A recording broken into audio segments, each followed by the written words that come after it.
पूछा क्या करना चाहिए? सुग्रीव ने कहा पार्थी राज नहीं भावा, भगवान ने नहीं कहा कि तू गलत कह रहा है। ये क्या गलत कह रहा है? क्या कहा? सखा नीति तुम नीकम जाई, जैसे वहां लक्ष्मण से कहा था ना, तात कही तुम नीति सुहाई, बहुत अच्छी नीति कही तूने। ऐसे सुग्रीव से कहा सखा नीति तुम नीकम जाई, लेकिन मम पद से नागत हारी, लेकिन मैं मेरी प्रतिज्ञा है कि जो मेरी शरण में आएगा उसको मैं स्थान दे दूंगा, उसको मैं रखूंगा। जय सगीत आवाज शरणाई, रखी होता ही प्राण की नाई, यदि वो भयभीत होकर मेरी शरण में आया है उसको मैं अपने प्राण के समान रखूंगा। ये मेरी प्रतिज्ञा है, मैं अपनी प्रतिज्ञा से मजबूर हूं। बात तूने सही कही, ठीक है, ये नहीं आप तू गलत कह रहा। भगवान कहते हैं कि हर एक व्यक्ति अपने बुद्धि के अनुसार बात कहता है, वो आपके लिए भले गलत हो लेकिन उसकी दृष्टि से तो गलत नहीं है। Everybody can speculate, imaginate according to his own state of mind. How you can say that you are telling wrong? जो व्यक्ति जो भी बात कह रहा है वो अपनी स्थिति के अनुसार कह रहा है। इसलिए भगवान कहते हैं कि यदि किसी की बात तुम्हें पसंद नहीं है तो तुम ये मत कहो कि तुम गलत कह रहे हो। जिसको तुम कहोगे गलत कह रहे हो वो अपने बात को सही करने के लिए तुम्हारा शत्रु बन जाएगा। तो क्यों अपनी जबान से दूसरे को शत्रु बना रहे हो तुम्हें?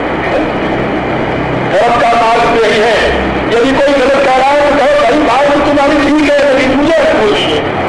भगवान की नीति है। तो भगवान की इस नीति को यदि आप अपनाएंगे, भगवान की क्षमा वृत्ति को यदि आप अपनाएंगे तो राम का अनुकरण करते हुए आप भी अपने जीवन में सुख और शांति को पाएंगे। आपको कोई शत्रु नहीं बनेगा।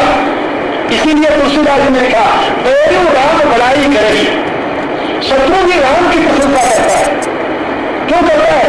क्योंकि शत्रु के विचार को वो गलत नहीं करते, तुम्हारी बात सही है। रावण कहता है तुम मुझे नहीं जानते, भगवान कहा कि मैं तुम्हें जानता हूं।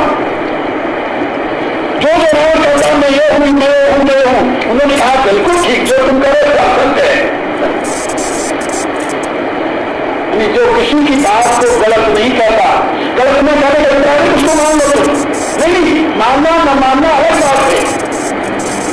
न मानने से नाराज नहीं होगा, गलत कहने से नाराज होगा।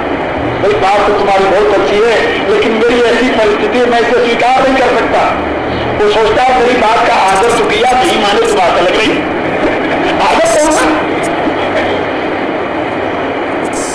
इसलिए मैं आपको बता रहा था कि राम का जीवन आपके लिए एक महान प्रकाश स्तंभ है। और सही में एक अंग्रेज ने लिखा है रामायण पढ़ करके कि भाई राम परमात्मा थे कि नहीं थे ये तो मैं नहीं जानता, लेकिन रामायण का लिखने वाला सर्वज्ञ परमात्मा जरूर है, इसमें कोई संदेह नहीं। रामचरितमानस को पढ़ करके उसने इस पर एक कमेंट लिखा कि राम परमात्मा थे कि नहीं थे तो मुझे पता नहीं, लेकिन रामचरितमानस का लिखने वाला जरूर कोई सर्वज्ञ और परमात्मा रहा। नहीं ऐसी बात कौन लिखता? तो आप लोग इसका चिंतन करते हुए अब घर जाइए, कल सवेरे फिर मिलेंगे। समय तो ज्यादा हो गया, आज 10 मिनट ज्यादा हो गया। यदि प्रेम प्रभु से क्या मेरे प्रियात्माओं, करुणानिधान भगवान श्री राम की करुणा आप सभी के लिए सदैव कल्याणकारिणी हो, यह मेरी आंतरिक शुभकामना।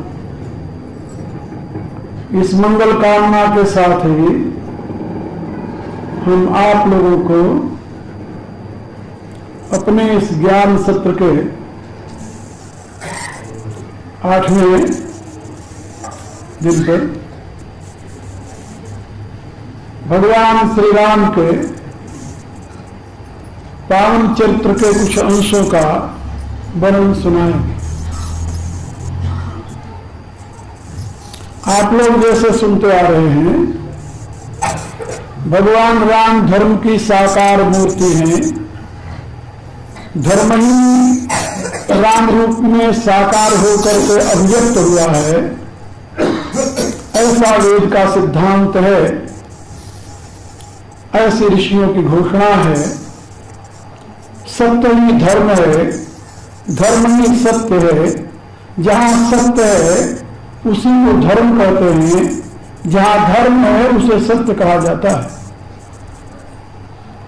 वेद में बड़ा सुंदर प्रसंग है, वहां यह समझाया गया है कि जब कोई व्यक्ति धर्म की बात करता है तो लोग कहते हैं ये सत्य कह रहा है, और जब कोई सत्य बात बोलता है तो लोग कहते हैं ये धर्म कह रहा है।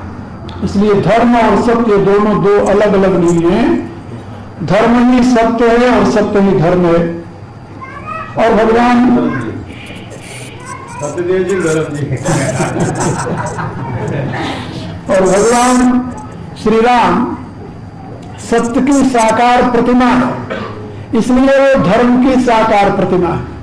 महर्षि वाल्मीकि ने राम को शाश्वत सत्य कहकर के घोषित किया। राम शाश्वत सत्य है, और आप जानते हैं जो शाश्वत सत्य है वही शाश्वत धर्म है, और जो शाश्वत सत्य है शाश्वत धर्म है वही शाश्वत ब्रह्म है। इसलिए राम को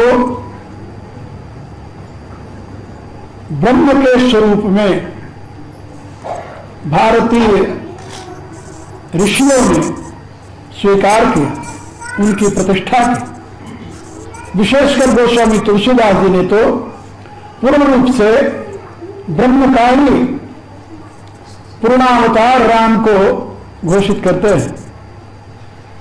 तुलसीदास जी ने अपनी रचना में राम ब्रह्म परमार्थ रूपा अभिगत अकथ अनादि अरूपा सकल विकार रहित गत भेदा कण नित नेत निरूप ही वेदा, ऐसा कहकर के घोषित किया है।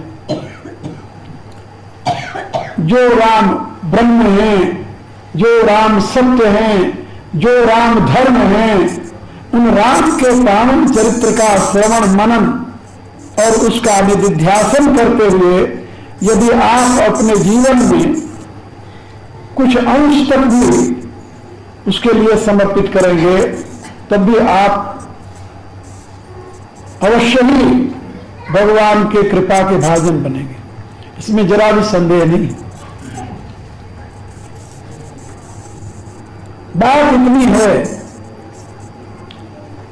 भगवान राम कहते हैं कि मेरी आज्ञा का पालन करने वाला, मेरी शिक्षा का, आज्ञा नहीं उन्होंने कहा, अनुशासन का, मेरी शिक्षा का पालन करने वाला व्यक्ति ही मुझे प्रिय है, और वही मेरा अपना सेवक है, दास है, भक्त है, जो कुछ आप मानते हो अपना।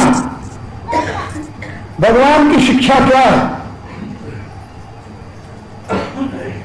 केवल धर्म का आचरण। भगवान राम ने अवधपुरवासियों को बुला करके कहा, जो परलोक यहाँ सुख चाहू तो बचन हमार मानी दृढ़ गहू।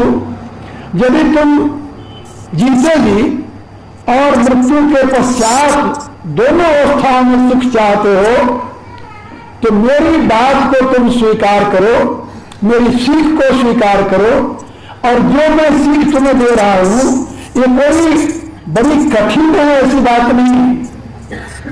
सुख दो सुलभ मार्ग भाई, भगवान कहते हैं भैया ये मेरा बताया हुआ रास्ता बड़ा सुखद है और सुलभ है। सुलभ माने बड़ी सुगमता से प्राप्त होने वाला, और सुखद माने तुम्हारे जीवन में रस वृद्धि करने वाला। सुखद सुलभ मार्ग यह भाई, कौन सा मार्ग? कहा भगवती में पुराण श्रुति गाई, वेद और पुराण के द्वारा कही हुई भगवान की भक्ति यथार्थ भगवान के द्वारा प्रतिपादित वह धर्म है। इससे श्रेष्ठ और कोई धर्म नहीं है। गीता में जहां पर भगवान ने धर्म की व्याख्या की है वहां पर भी यही बात बताई, भगवत अर्पण बुद्धि से किया जाने वाला कर्म ही धर्म है। फिर से समझ लो एक बार, भगवत अर्पण बुद्धि से किया जाने वाला कर्म ही धर्म है। और स्वार्थ बुद्धि से किया जाने वाला धर्म भी कर्म है। कर्म का परिणाम दुख सुख भोग है, धर्म का परिणाम परमात्मा की कृपा की प्राप्ति।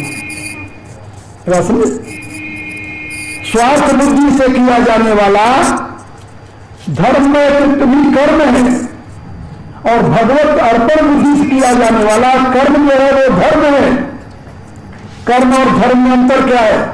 कहा कर्म का परिणाम सुख और दुख भोग है, धर्म का परिणाम प्रभु कृपा की प्राप्ति। अब आप सोच लीजिए, आपको किसका अवलंबन लेना है, कर्म का या धर्म का? धर्म यथार्थ है, नकारात्मक नहीं है, वह क्रियात्मक है। जैसे ये नहीं करना धर्म नहीं है, ये करना धर्म है। हमारे जीवन की दो विधाएं हैं और उनके लिए निषेध और विधि का उल्लेख है वेद में। तो धर्म निषेधात्मक नहीं है, धर्म विध्यात्मक है। निषेधात्मक माने जैसे झूठ नहीं बोलना चाहिए, ये धर्म नहीं है।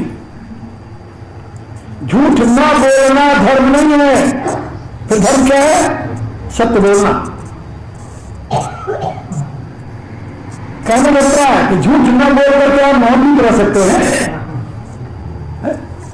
झूठ नहीं बोले आप, सत्य बोलने का साथ जुटा नहीं पाए, इसलिए चुप रहे। तो चुप रहना धर्म नहीं है, फिर क्या है? सत्य बोलना धर्म है। आप जानते हैं महाभारत युद्ध में जब भीष्म पितामह और द्रोणाचार्य के वध का प्रसंग उपस्थित हुआ तो भगवान ने क्या समझाया अर्जुन को? कहा ये दोनों मेरे पूज्य हैं। कहा ये पूज्य तो हैं लेकिन अधर्मी हैं। अधर्मी? आजीवन आपका चिंतन करने वाले भीष्म पितामह अधर्मी कैसे हो सकते हैं? भगवान ने कहा कि जो सत्य को जानते हुए भी उसको कहने के अवसर पर मौन रह जाए वो धर्मात्मा नहीं है। क्योंकि धर्म नकारात्मक नहीं है, धर्म क्रियात्मक है, विधियात्मक है, निषेधात्मक नहीं। जिस समय द्रौपदी नग्न की जा रही थी, द्रौपदी ने प्रश्न उठाया भरी सभा में और कहा कि यदि इस मेरे प्रश्न का कोई उत्तर दे तो मैं इस समय दुर्योधन के अत्याचार को स्वीकार कर लूंगी। क्या पुरुष को यह अधिकार है कि वह अपनी पत्नी को जुए पर लगा दे? क्या स्त्री पुरुष की संपत्ति है? यह उसका प्रश्न था। और इसका उत्तर जानते हुए भी भीष्म पितामह मौन हो गए, द्रोणाचार्य मौन हो गए, सबने सर नीचे कर लिया। उस सभा में कोई ऐसा व्यक्ति नहीं था जो कि उसने इस प्रश्न का उत्तर दिया हो, क्योंकि उत्तर नकारात्मक था और नकारात्मक उत्तर देने का अर्थ था दुर्योधन से शत्रुता मोल लेनी। किसमें साहस था? सामर्थ्यवान होते हुए भी भीष्म पितामह और द्रोण बोले नहीं कुछ, लेकिन मौन रहे। उस अत्याचार को मौन होकर के देखते रहे। इसलिए भगवान ने कहा ये अधर्मी है। मौन जो है अधर्म की स्थिति में जब व्यक्ति सामर्थ्यशाली होते हुए भी मौन रह जाए तो इसका अभिप्राय होता है कि वह अधर्म का समर्थन कर रहा है। मौनम संबंध लक्षण, तो अधर्म में उसकी सम्मति स्वीकार करनी जाती है। और इसी मौन के मते इन्होंने अपने धर्म का त्याग किया है। और ऐसे अधर्मात्मा व्यक्ति को इस पृथ्वी पर रहने का कोई अधिकार नहीं है जहां धर्म की प्रतिष्ठा हो रही हो। मेरे कहने का अभिप्राय, धर्म नकारात्मक नहीं है, निषेधात्मक नहीं है, विधियात्मक है। एक दुखी व्यक्ति है, दुखी व्यक्ति को देख करके दुखी हो जाना ये दया है, लेकिन दया से बात नहीं बनती जब तक तुम्हारे हृदय में उसके प्रति करुणा उत्पन्न न हो जाए। करुणा क्या करती है जानते हो? तुम्हें मजबूर कर देती है कि उसके दुख को दूर करने में तुम अब सक्रिय हो जाओ। इसलिए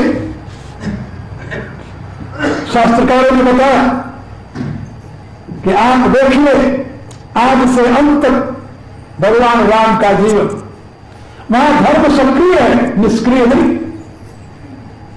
किसी भी अवस्था में राम के जीवन में आपको निष्क्रियता नहीं मिलेगी, और न तो किसी राम के चरणानुरागी व्यक्ति के जीवन में निष्क्रियता मिलेगी। वहां सभी सक्रिय हैं अपने अपने स्थान पर, पूर्ण गतिशील हैं। इसीलिए राम और रामायण को धर्म का साकार विग्रह माना जाता है। केवल राम ही नहीं, राम के अनन्य चरणानुरागी जितने महाबली भक्त हैं सभी अपने अपने क्षेत्र में सक्रिय हैं। आप जरा भगवान मारुति को देखिए, उनसे बड़ा ज्ञानी, उनसे बड़ा भक्त, उनसे बड़ा सेवक अभी तक हिस्ट्री में दूसरा कोई नहीं हुआ। उनसे अधिक बलवान भी हिस्ट्री में कोई नहीं हुआ। अब तक के संस्कृत साहित्य में बल की सीमा भगवान मारुति है, उनसे अधिक बलवान की कल्पना भी नहीं की गई अभी तक। लेकिन उनके जीवन में आप देखिए, उनकी भक्ति मालाधारी की नहीं है। कैसी भक्ति है? गदाधारी की। हमेशा तत्पर रहते हैं वो, आजीवन में आजीवन भर तत्पर रहे राम के काज के लिए। उन्होंने हर एक प्रकार के विधियों को स्वीकार किया, यहां तक कि रामायण में एक बड़ी विचित्र घटना इसलिए बता रहा हूं कि है बड़ी विचित्र घटना का वर्णन है। जिस समय रावण युद्धस्थल से हट करके और यज्ञ संपादन में लग गया, यदि उसका यज्ञ पूर्ण हो जाए तो उसको कोई मार नहीं सकता, अजय हो जाएगा। रावण जानता था कि मुझे यज्ञ से उठाने में केवल एक ही बाधा कार्य कर सकती है, वह है मंदोदरी का अपमान, जो कि मैं बर्दाश्त नहीं कर सकता। इसलिए रावण ने यमकातरी नामक एक यंत्र में मंदोदरी को ले जाकर के बैठा दी। और उसको पता था इस यमकातरी नामक यंत्र को केवल दो व्यक्ति तोड़ सकते हैं, एक राम और दूसरा हनुमान। तो राम की प्रतिज्ञा है कि हम 14 वर्ष तक पिता की आज्ञा का पालन करेंगे, नगर में नहीं जाएंगे, पुरी में नहीं जाएंगे, ग्राम में नहीं जाएंगे। ये उन्होंने प्रतिज्ञा की 14 वर्ष तक। पिता ने वनवास दिया है तो वन में ही रहेंगे। इसलिए निषाद राज से कहा कि मैं ग्राम में तुम्हारे नहीं जा सकता, ग्राम बास नहीं उचित आस। और सुग्रीव से कहा कि हम तुम्हारे पूर्व में नहीं जा सकते, इसलिए लक्ष्मण को भेज रहा हूं। और विभीषण से कहा पिता वचन में नगर न जाओ, क्योंकि लंका नगरी है, किष्किंधापुरी है, और जहां निषाद रहता था वो गांव है। भगवान ने तीनों को स्पष्ट शब्दों में कह दिया कि मैं नहीं जा सकता। रावण जानता था राम दृढ़ प्रतिज्ञ है, सत्य प्रतिज्ञ है, इसलिए राम तो आ ही नहीं सकते लंका में। जब राम लंका में आएंगे नहीं तो यमकातरी को कैसे तोड़ेंगे? अगर आ गया दूसरा व्यक्ति हनुमान यमकातरी को तोड़ सकता है, लेकिन रावण को भ्रांति हो गई। हनुमान ब्रह्मचारी है और ब्रह्मचारी होने के नाते किसी भी स्त्री को स्पर्श नहीं कर सकता। नैतिक ब्रह्मचारी है, वह किसी भी स्त्री को स्पर्श नहीं कर सकता, छू नहीं सकता। इसलिए मंदोदरी सुरक्षित रहेगी जनकातरी। लेकिन जब ऐसा नीचे करके रावण यज्ञ में बैठ गया, विभीषण ने आकर के राम से कहा, नाथ करई रावण एक जागा, सिद्ध भय नहीं मरी अभागा। राम एक यज्ञ कर रहा है प्रभु, यदि उसका यज्ञ सिद्ध हो गया तो मरेगा नहीं। भगवान ने तुरंत हनुमान को बुलाया, लक्ष्मण को बुलाया और वीरों को बुलाया और उनसे कहा, आगे दिया यज्ञ के ध्वनि से करो तुम जाई। यहां पर एक प्रश्न होता है कि राम यज्ञ के रक्षक थे या विध्वंसक? यदि राम यज्ञ के रक्षक हैं तो ये आदेश क्यों देते हैं, यज्ञ के ध्वनि से करो तुम जाई, जाकर के यज्ञ का विध्वंस कर दो। मेरे से सज्जन ने पूछा, हम कहा न राम यज्ञ के रक्षक हैं न विध्वंसक। राम ये देखते हैं कि यज्ञ हो किस लिए रहा है, यज्ञ का कर्ता किस दृष्टि से यज्ञ कर रहा है। यदि यज्ञ लोक हित में है तो उसमें राम रक्षक है, और यदि यज्ञ लोक अहित में है तो राम उसमें विध्वंसक है। क्योंकि धर्म अधर्म का निर्णय कर्म के परिणाम से किया जाता है, कभी उसके रूप से नहीं किया जाता, उसके परिणाम से किया जाता है। और राम हमेशा कर्म के परिणाम पर दृष्टि रखने वाले हैं कि राम की महिमा है कि राम विवेकशील है। और विवेकी पुरुष का एक ही समय दृष्टिकोण होता है कि जो आज ये कार्य किया जा रहा है इसका कल परिणाम क्या होगा। बिना परिणाम पर ध्यान दिए जो कर्म में प्रवृत्त होता है उसको अविवेकी कहते हैं, और जो परिणाम को ध्यान में रखते हुए कर्म में प्रवृत्त होता है उसको विवेकी कहते हैं। धर्मात्मा विवेकी होता है न कि अविवेकी। इसलिए राम ने निर्देश दिया कि रावण का जीवित रहना धर्म संगत नहीं है, देवताओं का एक द्रोही है, ऋषियों का द्रोही है, वेद की दुहाई देते हुए वैदिक धर्म का विरोधी है। रावण वेद का विरोधी नहीं था, वैदिक धर्म का तो अनुयायी था, लेकिन वैदिक धर्म की आड़ में वो आसुरी धर्म की प्रतिष्ठा कर रहा था। इसलिए उन्होंने कहा कि नहीं, वेद की दुहाई देने मात्र से कोई वेद धर्मानुयायी नहीं हो सकता, इसलिए इसके यज्ञ को विध्वंस करो।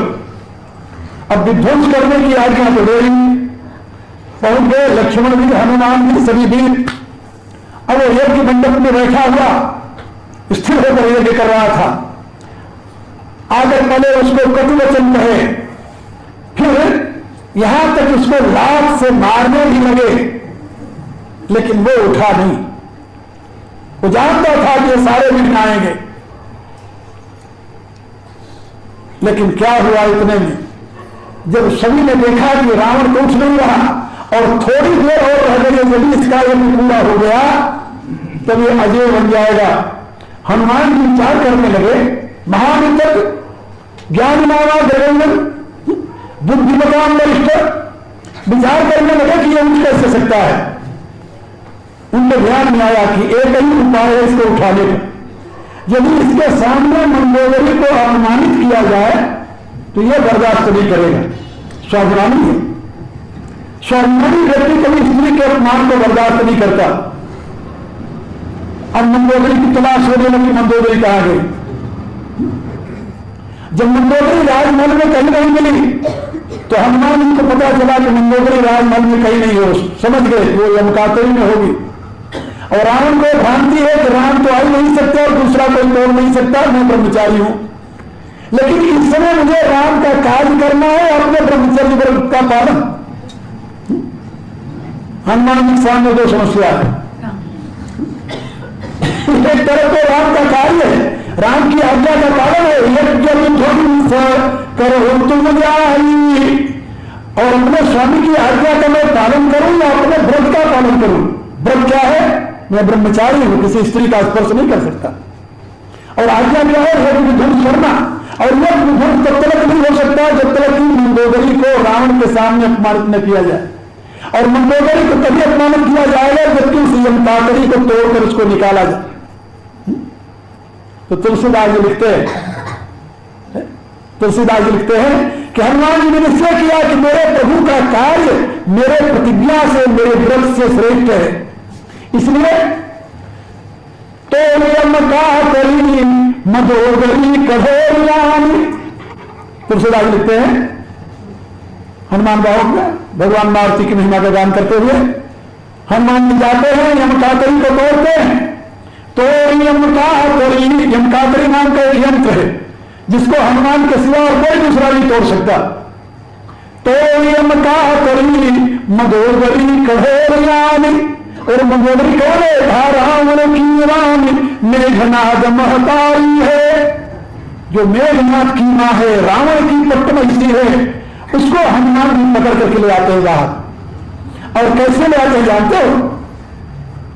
है तो बड़ी दुखद स्थिति।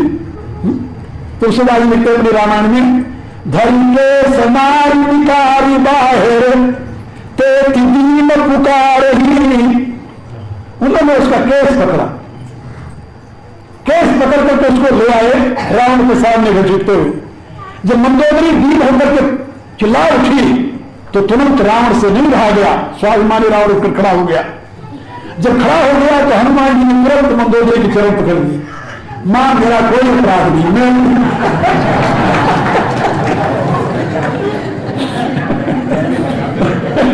मां मेरा कोई अपराध नहीं है, मैंने अपने प्रभु का कार्य करने के लिए काम किया, क्षमा करना, मेरा तुमसे कोई शत्रुता नहीं। मेरे कहने लगता है धर्म और अधर्म का निर्णय करना। कभी कभी मैं देखता हूं कि जिन जिन कार्यों को हम धर्म रूप में स्वीकार करते हैं, कभी कभी ये कार्य हमारे अधर्म के रूप में परिणत हो जाते हैं, और जिन जिन कार्यों को हम अधर्म रूप मानते हैं वो कार्य कभी कभी धर्म बन जाते हैं। एक दिन मैं चिंतन कर रहा था रावण के पूर्व चरित्र का किसी ग्रंथ में, तो उसमें जब मैंने देखा तो मुझे लगा कि रावण राक्षस बना ब्राह्मण कुमार होकर कैसे? कहा केवल मां की आज्ञा का पालन करने से। क्या समझे? केवल मां की आज्ञा का पालन करने से एक ऋषि कुमार राक्षस बन गया, राक्षस बन गया। रावण जन्म से राक्षस नहीं था, राक्षस तो जाति थी खैर, वो महातपस्वी था। उसकी तपस्या से, उसके वेद विज्ञान से, उसके संस्कृत के पांडित्य को तो आप लोग भी आज भी पढ़ते होंगे, जो उसका रचा हुआ है भगवान शंकर की स्तुति, जिसको शिव तांडव कहते हैं। महाविद्वान, महापंडित, महातत्व, महादार्शनिक, महादैविक रावण केवल मां की आज्ञा मान करके वो राक्षस बन गए। कैकसी नाम की सुमाली दैत्य की कन्या जिससे रावण उत्पन्न हुआ था, एक बहुत बड़ी साजिश थी दैत्य जाति की, क्योंकि ऋषियों में महान ऋषि परशुराम का शौर्य विश्व में प्रसिद्ध था। दैत्यों ने सोचा कि यदि हम ब्राह्मणों के साथ अपना संबंध बना लें तो हम अपना बदला ले सकते हैं देवताओं से और ऋषियों से भी। इसके लिए उसने चाल रची। भारत की उसमें संस्कृति में एक सिद्धांत था कि जब कोई स्त्री किसी पुरुष के पास आकर के संतान की याचना करे तो वो उसको नहीं कह सकता था। यदि नहीं कहना है तो वो पाप का भारी बनता था। एक मान्यता थी प्राचीन काल की। सुमाली ने अपनी पुत्री कैकसी को महर्षि विश्रवा के पास भेज दिया कि तुम जाओ ऋषि से संतान की याचना करो। विश्रवा के पास आकर कैकसी ने हाथ जोड़ा, प्रणाम किया, विनम्र भाव से उनसे संतान की याचना की। धर्मशास्त्रानुसार ऋषि नहीं कर सकते थे, इसलिए विश्रवा के द्वारा उसके संतान उत्पन्न हुई रावण, दूसरा संतान हुई कुंभकर्ण, एक और कन्या हुई जिसका नाम था सुपर्णा। ये 3 संतानें हुई। परिणाम क्या हुआ? उसने रावण को प्रेरित किया कि तुम ब्राह्मण कुमार हो, तुम्हें तपस्या करनी चाहिए, अद्भुत शक्ति प्राप्त करनी चाहिए। उनके पिता ने उनको यही सीख दी, वेदांत अध्ययन करने के पश्चात तुम तप करके दिव्य शक्ति प्राप्त करो। वह दिव्य शक्ति प्राप्त करने में निरत हो गया, वरदान भी प्राप्त कर लिया। लेकिन एक दिन जब रावण लौट करके आया मां के पास प्रणाम करने, तो मां ने कहा कि वत्स, तूने वेद की आज्ञा का पालन करने का व्रत लिया है। वेद की क्या आज्ञा है? क्या वेद की आज्ञा है? गुरु ने जब हमें अपने आश्रम से विदा किया तो उन्होंने हमें सीख दी, सत्यम वद धर्मम चर, मातृदेवो भव, पितृदेवो भव, आचार्य देवो भव। यह है स्नातकोत्तर शिक्षण, ये वेद में। और हर एक गुरुकुल से व्यक्ति जो निकलता था उसको यही शिक्षा मिलती थी। किसी ने कहा कि तुम्हें याद है